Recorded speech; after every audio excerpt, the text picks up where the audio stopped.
Hey everyone, in this audio segment, I read a few stories about Bigfoot, Navy SEALs, and strange encounters. If you don't like offensive language, please don't listen. We curse a lot. Thanks for listening. Talk to you later. Flip a coin. Hello! Get off my phone! Get off my phone, you little pinhead! All right. You don't play that alarm enough. I don't. I'm going to play it here on out through the rest of the show, just randomly. It won't get annoying at all. I have some paranormal stuff here that I'd like to talk to you about, and get down to the nitty gritty of some of these crazy stories that I have procured for your listening pleasure. This one's called The Reptilian and Bigfoot Guardians from the Portal. Nice. Okay? Please try to bear with me, okay? Yes. This story's from Kentucky and comes from the year 1991. And this is the afternoon time, and this is like a first-hand account of what was going on. The witness states he was working on a 160-acre farm at the time, and one day while eating lunch with a friend, he was told that there had been some hunters sneaking onto the property. He finished up his lunch, got his gun, and started to walk down the fence row, planning to cut into the woods and sneak up on them. I want to take out those goddamn trespassers. He had been out there for about 45 minutes to an hour and was making his way through the woods when suddenly something stepped out from behind a tree. He yelled, "Friend or foe?" He yelled "friend or foe" and pointed his gun at it. He couldn't believe his eyes because there, standing in front of him and his gun, was 3.5 foot tall gray being. Suddenly, the witness felt the being talking to him telepathically, and he had a feeling it was a young female, and it was scared and telling him it was going to run up a little hill. Just then, it took off running up that very hill. He followed it with his gun barrel as it reached the top of the hill. Suddenly, there was a flash of light, and a sort of a portal or a door opened out of nowhere.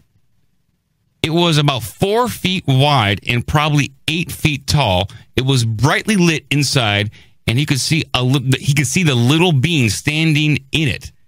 Now, it looked like it was wearing a tight-fitted black suit of some sort. I'm assuming he meant the 3-foot being. Suddenly, out of the corner of his left eye, he saw what looked like something running towards him. He wheeled around, and right in front of him was a lizard-like humanoid, 5 to 6 feet tall, and was holding a long staff in one of his hands. According to the witness, the humanoid's face was more insect-like and had blue eyes. Again, he had a feeling that it was a little female being's father or guardian. So I don't know if he got like some kind of telepathic transmission there. At this point, suddenly to his right, a 7 or 8 foot tall being, brown and hairy, Bigfoot type creature, suddenly appeared standing there. The witness didn't hear it, or didn't even hear it speak, but he heard it in his mind, and it said, "No, don't hurt him." Just then, the lizard-looking humanoid looked right at the witness, and in his eyes, the colors changed from the yellowish gold to a brown color. And that's it. That's all the story right there. The creatures from the portal, the reptilian, a gray being, and a Bigfoot, all hanging around this weird portal. What do you think about that, Joe? Picture didn't happen. I'm with you. These stories are tough. They are tough. They go in a lot of just got to believe what the author said. You do. But if we excluded those things, then what would we have left to read? Exactly. I love all this stuff. This stuff is phenomenal to me. I like these first-hand accounts. I like that in this story. There was a gray alien, a common gray alien said, "Hey, I'm going to go run up that hill. Leave me alone. I'm going to go jump in this portal." And then out of nowhere, a reptilian appeared with an insect face. I don't know what that means, because to me, you would be able to discern what a reptile would look like versus an insect. You would imagine. And then out of nowhere, a Bigfoot. It's like someone's writing like paranormal fan fiction, and they included every kind of weird thing they could in the story. It didn't make any sense. Then Wolfie went back to his home planet. Yes, and then a dog man came out of nowhere and started making a fire, and then a poltergeist came and started playing cards with me. We should do a skeptic episode where it's like, all right, Roswell, alien crash, 1947. This seems implausible. So next topic. We could. I mean, most of the stuff we talk about is implausible only because there's no evidence. There's no pictures. There's very little video.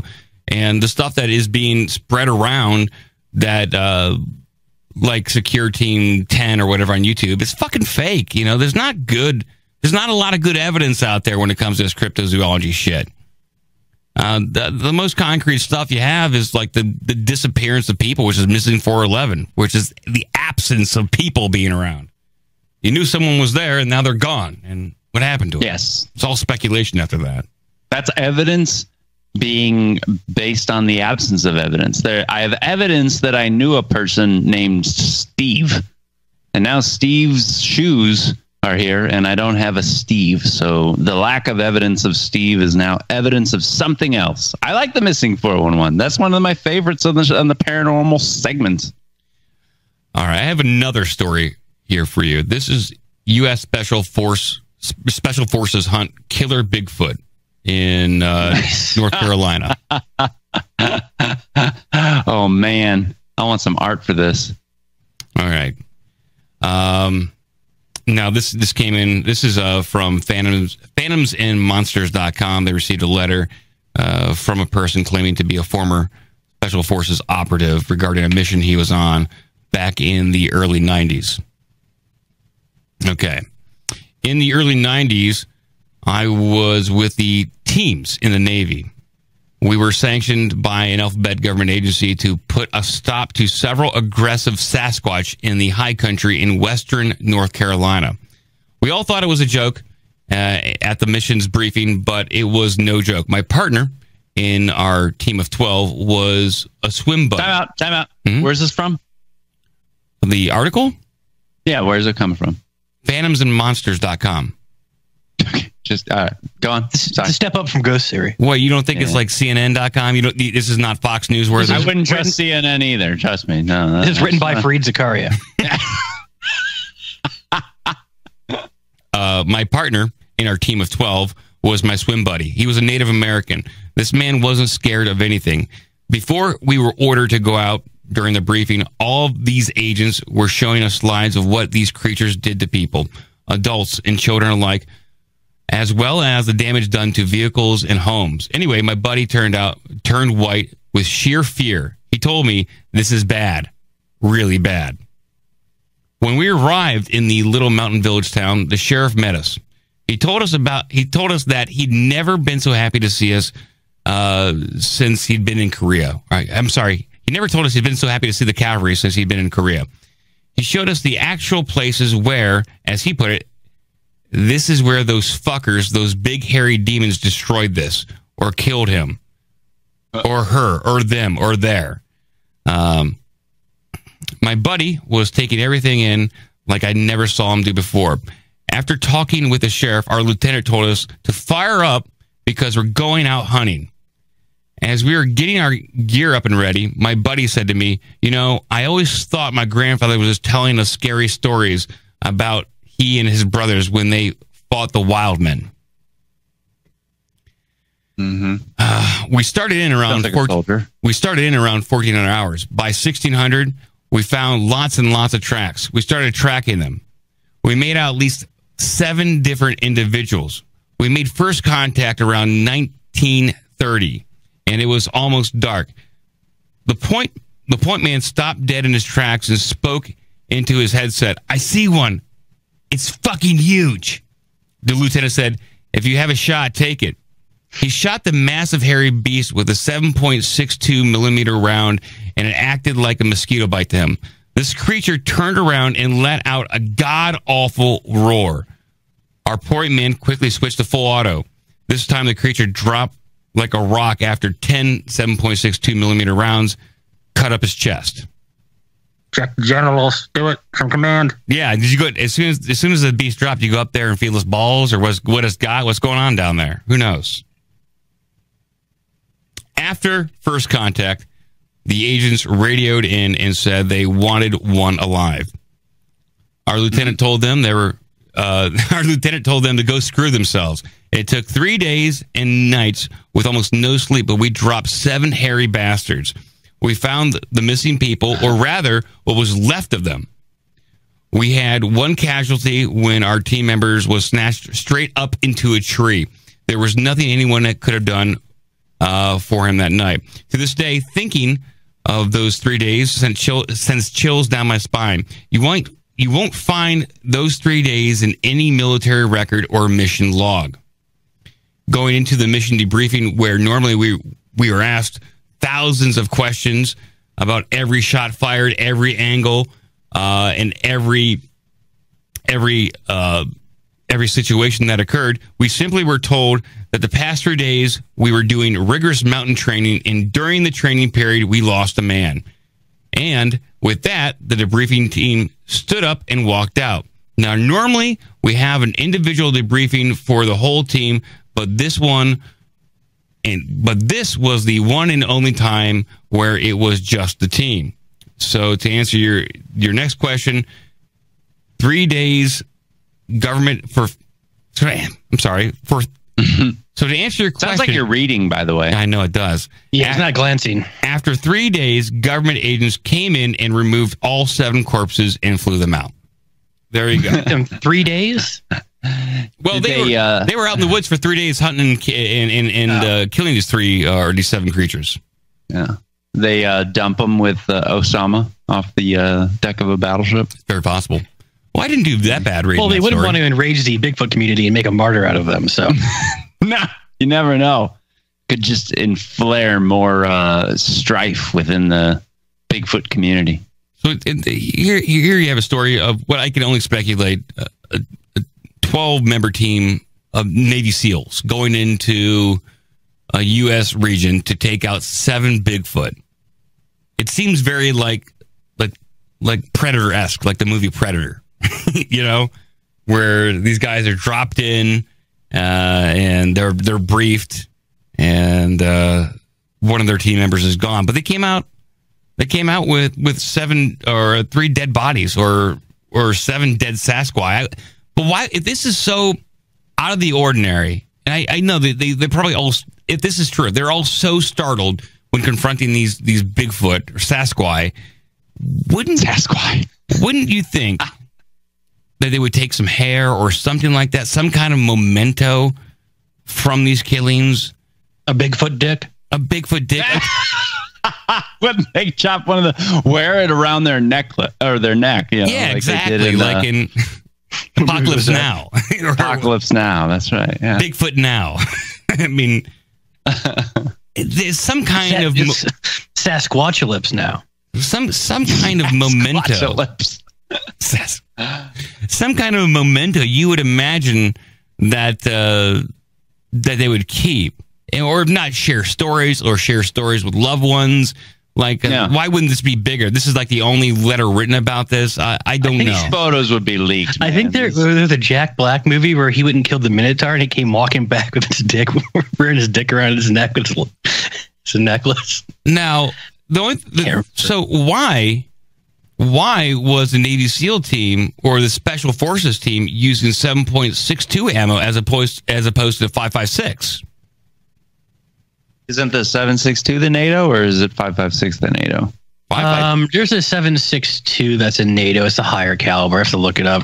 There's a 7.62 NATO. You're thinking of the 39. That's what the AK uses. But I mean, maybe they knew they're going out there fighting bigger creatures, so they wanted a larger bullet as opposed to basically the smaller 5.56 round. There's the 7.62 51 millimeters NATO. Okay. But why we would still use it? Yeah. The 556 is the common one, right? Yeah. 556. Yeah, very common. Not big enough for these Bigfoot, apparently. The 556 is typically what's shot out of like an AR-15, where the 7.62 is typically shot out of like an AK-47. These are typical, not indicative of every rifle. I don't need people commenting on this shit, okay? Wow. Bullet and gun education right now, it's not even good. I'm using generalities here, people. Don't take me at all word. white people are terrible. Mm-hmm.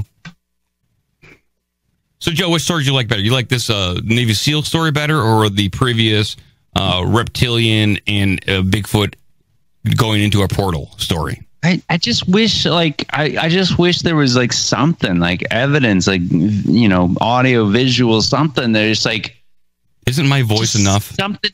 Yeah, I mean, I like it, but I could read a ghost story and go, that must have happened. Let me tell you a story about the Tooth Fairy, okay? You like yeah, exactly. Yeah, Neil deGrasse Tyson told me that the Tooth Fairy is a thing. It does get to that point. I like this stuff. I'm going to continue to dig into it. Hopefully, at some point, there's going to be some kind of X-Files dump, and you know, down the road, we'll get pictures of all this stuff that the FBI has been hoarding at some point. I mean, hell, in October, supposedly, the CIA is going to release the JFK files. Yeah, right. We'll see if that happens. Yeah, I mean, for anybody who doesn't know that, I mean, there's a lot of JFK assassination files that have been declared top secret, or just they won't be released until. What's that? They should be declassified like in the next 10 to 20 years, but they're going to get the Disney patent treatment. They'll just keep making this top secret for eternity. Well, I heard that 2017 in October that a good chunk of them are going to be released, and I only can speculate why is that probably Lee Harvey Oswald was a CIA agent at some point, and that's going to look bad. Yeah, it's going to look real bad. Down in Louisiana, there's a lot of evidence on that. Our last episode, we had Ryan Dawson on. He's working on a JFK video documentary. He needs support. He's asking for money for this, but he didn't even ask us to promote it. But yeah, I mean, there's so much. Yeah, even during the time, which is why we even talked about this on the show, is CIA document. What was it? 1232, 1205, whatever. Where they came up with the term conspiracy theorist. Remember that? Yeah. 1035, I think was the number. So CIA document 1035, they come up with this term conspiracy theorist. They go to friendly media. I mean, if you read the whole thing, it's just crazy. And nobody at the time believed it. People at the time didn't even believe it. And now people still don't believe it. There's a lot of interesting documents out there.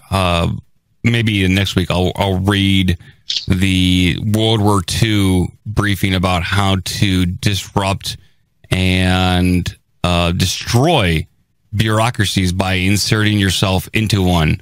And it reads like a modern document of how corporations work. It's called entryism. With overcomplication of committees and meetings, and you basically sabotaging the business of your opposing country by trying to participate too much and having everything formalized so nothing ever gets done. I need an independent investigator. Yeah, right. Exactly. I think it would be fun to do, because I see a lot of like UFO stuff coming out and cryptid stuff that it might be worth even bringing into the Hangover shows where we actually do video and share our screens, because that's where you can actually look at what the evidence is being presented and kind of no, okay, never mind. No.